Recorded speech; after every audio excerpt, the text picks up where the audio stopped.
कांग्रेस प्रवक्ता पवन खेड़ा ने बिहार में प्रेस वार्ता कर चुनाव आयोग पर गंभीर आरोप लगाए। खेड़ा ने कहा कि आयोग अपने स्रोतों से भ्रामक खबरें फैलाता है, जबकि कांग्रेस ने अब तक 79 लाख शिकायतें दर्ज कराई हैं। उन्होंने बताया कि बीएलए की शिकायतें आयोग स्वीकार नहीं करता और 90,540 बूथों पर 65 लाख वोट एक पैटर्न के तहत काटे गए हैं। खेड़ा ने सभी मामलों की जांच की मांग की है। कांग्रेस पार्टी ने 89 लाख कंप्लेंट्स, 89 लाख शिकायतें चुनाव आयोग को दी हैं। हम अपना काम चुपचाप करते रहे और उनके सोर्सेज की सुन के मुस्कुराते रहे। सोर्सेज कहते हैं साहब जीरो कंप्लेंट्स। हमें पैटर्न समझ में आया कि ये जीरो कंप्लेंट्स क्यों करवाते हैं। तो फिर ये सुनाई दिया, ये दिखाई दिया, ये महसूस किया कि हमारे बीएलएस जब शिकायतें लेकर, ऑब्जेक्शंस लेकर जाते हैं, उनसे नहीं लिया जाता। बीएलएस ने बिहार के नागरिकों की आवेदन, आपत्तियां जमा कराने में कोई कसर नहीं छोड़ी, सबकी मदद की।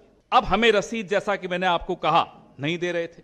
फिर भी बूथ लेवल एजेंट एक महीने से सब कुछ इकट्ठा करके डीसीसी के माध्यम से, जिला अध्यक्षों के माध्यम से हम लोगों ने ये कंप्लेंट्स वहां डीईओ को जमा कराई। अब कंप्लेंट्स बड़ी चौंकाने वाली। कुल 90,540 बूथ पर 65 लाख वोट काटे गए। आपने सुना होगा वो। चुनाव आयोग ने 4 कारण बताए नाम काटने के। पहला, पलायन के कारण 25 लाख वोट कटे। 25 लाख पलायन के कारण कटे। दूसरा, मृतकों 22 लाख मृतक, उनके नाम काटे। तीसरा, पते पर अनुपस्थित थे, not present at the address mentioned, उसमें 9,70,000 वोट काटे।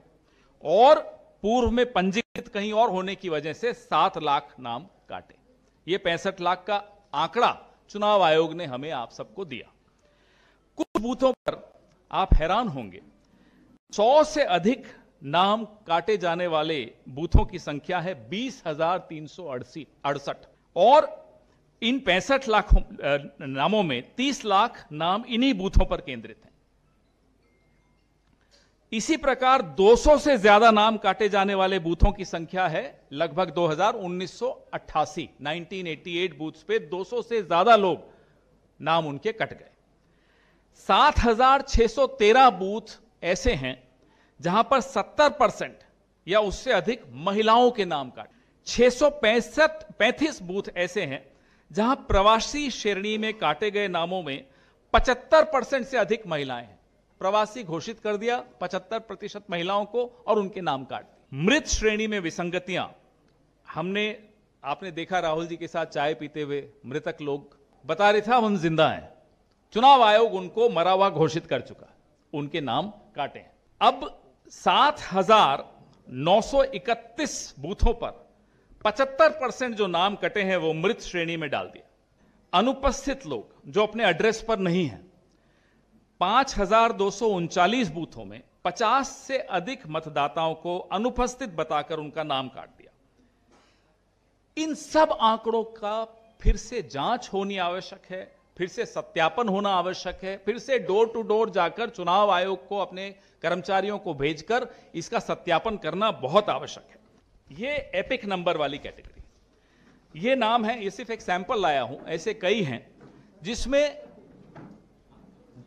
एक वोटर को 2 एपिक नंबर दे दिए। ऐसे अनेक हजारों लाखों में जा रहे हैं। वो कह रहे हैं नीचे रखो, आप कह रहे हो ऊपर रखो, मैं क्या करूं बता दीजिए। तो एपिक नंबर का मैंने आपको उदाहरण दिए। अब ये तमाम रसीदें, क्योंकि कल को फिर सोर्स कह दें कि साहब नहीं मिली, तो ये रसीदें भी हमने इकट्ठी की, ये भी लाखों की तादाद में है। आपको बताया 89 लाख, 89 लाख, ये अलग अलग जिले की ये रसीदें हैं। चुनाव आयोग की मोहर है, चुनाव आयोग ने रसीद दी है। अब हम भी यही चाहते हैं कि सुचारू रूप से इलेक्शन हो। हम भी चाहते हैं कि एक भी गलत आदमी वोटर लिस्ट पे नहीं रहे और एक भी सही व्यक्ति का नाम वोटर लिस्ट से नहीं कटे। ये हम सबकी जिम्मेदारी है, आपकी भी, हमारी भी, और चुनाव आयोग की सबसे ज्यादा। तो हम ये उम्मीद करते हैं कि ये जो तमाम आंकड़े हमने दिए हैं, ये सब चुनाव आयोग फिर से सत्यापन कराए, फिर से डोर टू डोर जाकर जांच कराए। इन गलतियों को, इन खामियों को सुधारने के लिए फिर से डोर टू डोर सत्यापन की बहुत गंभीर आवश्यकता है।